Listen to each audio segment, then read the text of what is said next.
Okay, so now we will see a charge that is entering perpendicular to the electric field between parallel plates. And what we are doing here is we are finding the initial velocity so that the charge is barely passing the plate.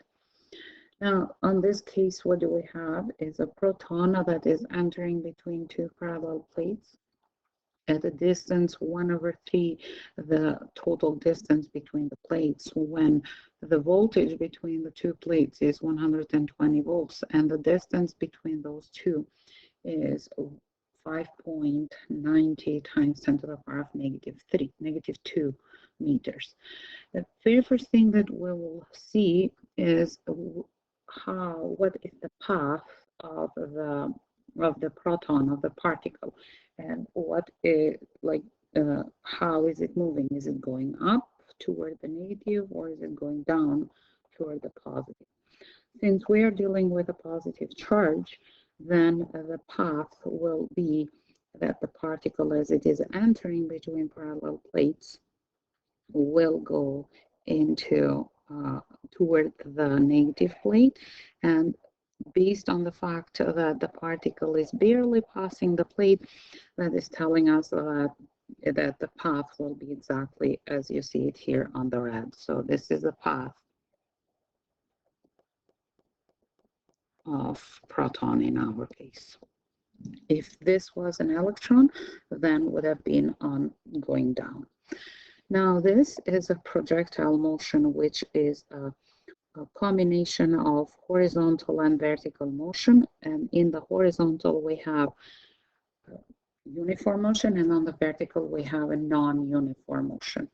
The way that we approach projectile is that we complete a table in which we are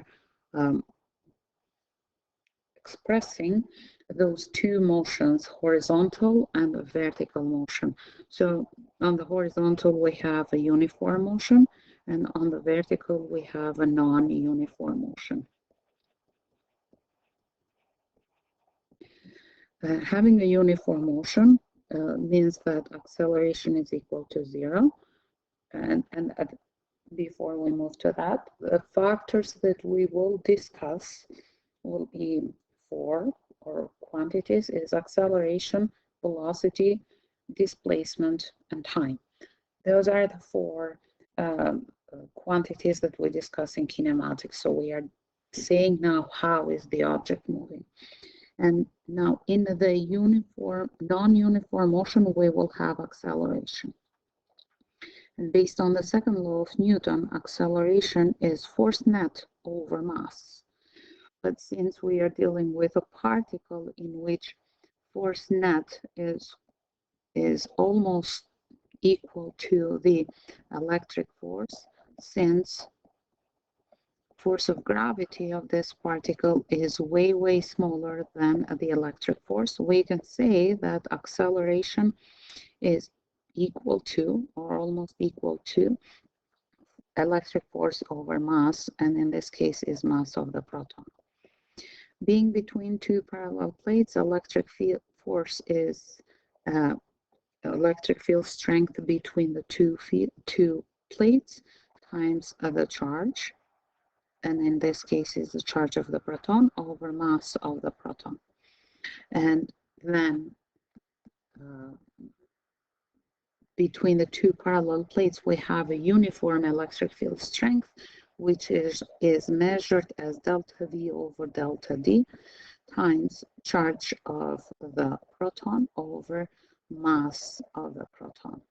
Here we stop and say, do we know the value of this? And if we know the value or part of the value, we type it in, and then we have it as a relationship. In this case, we know everything. We do know what is the change of voltage is 120. We do know what is the distance between the two parallel plates, 5.90 times 10 to the -2. We do know what is the charge of the proton because we can find it using the data information. And we do know what is the mass of the proton. So in this case, we know everything. So therefore, we will have a value. let's plot everything into the calculator and figure out what is the acceleration on the vertical direction. So I have here as the value for the acceleration as 1.95 times 10 to the power of 11. And this is what you are expecting, a large number, meters per second squared. Now, the second quantity that we discuss in kinematics or in projectile is the speed. So the velocity in the horizontal is the initial component of the velocity, which we don't know, so we'll leave it as a variable. While the velocity on the vertical, based on the fact that the vertical component of the initial velocity is 0, will be whatever is acceleration times time, which in our case will be 1.95 times 10 to the power of 11 times time. And then the third quantity that we discuss is displacement. Horizontal displacement, since we are dealing with uniform motion, will be whatever is initial velocity, which we don't know, times time, and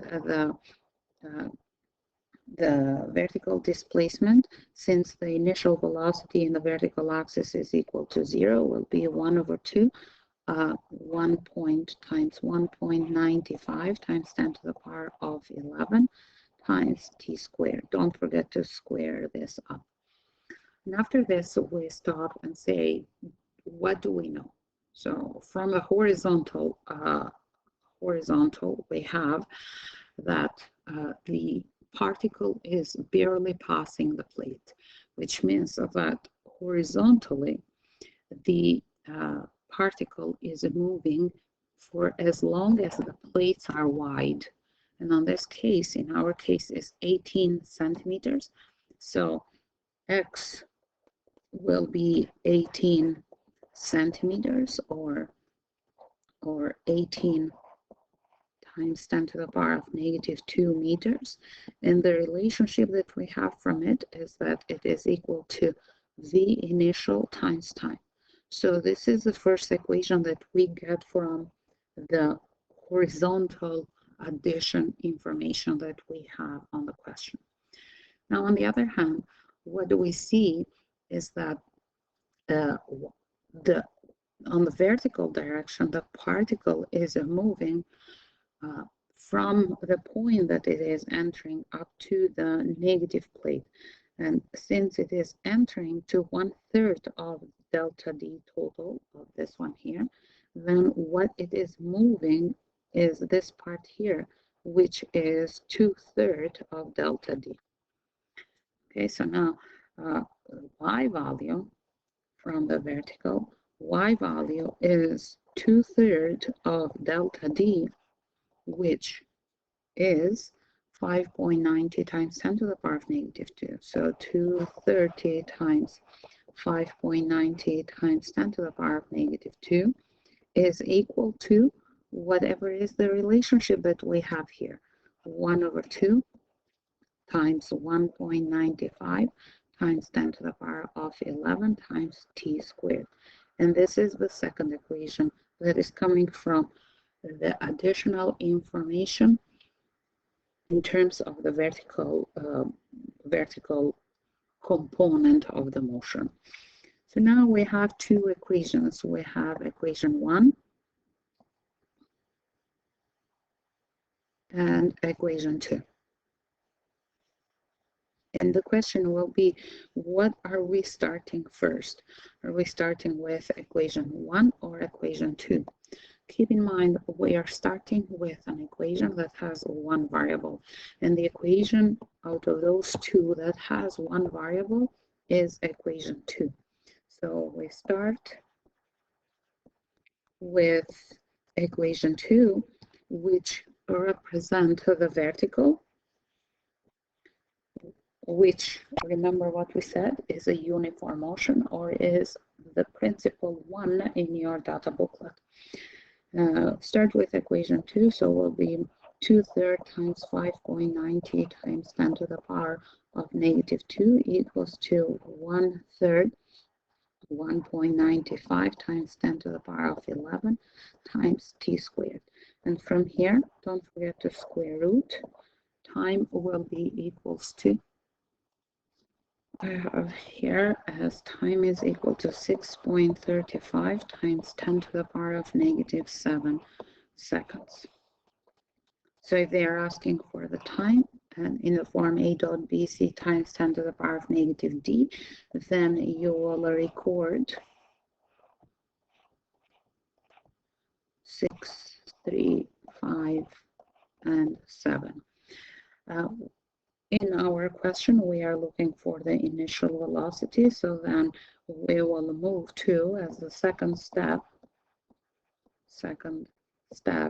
to find the initial velocity, will be using equation 1, which, don't forget, what is it coming from, or where is it coming from? Is it coming from the horizontal?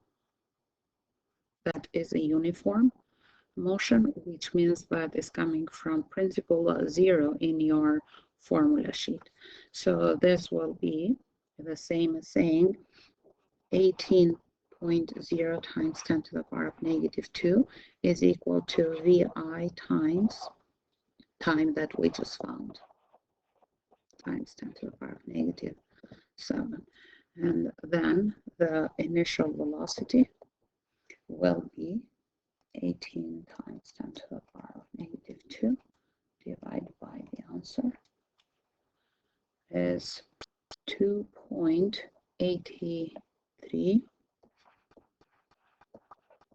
times 10 to the power of 5 meters per second. So the proton has to enter with a speed that is 2.83 times 10 to the power of 5. If it is entering 1/3 of the distance from the positive plate to barely past the plate. Now for practice, you can just change a bit the distance between the plates, and then where is the particle entering, and then change the nature of the particle and all that stuff.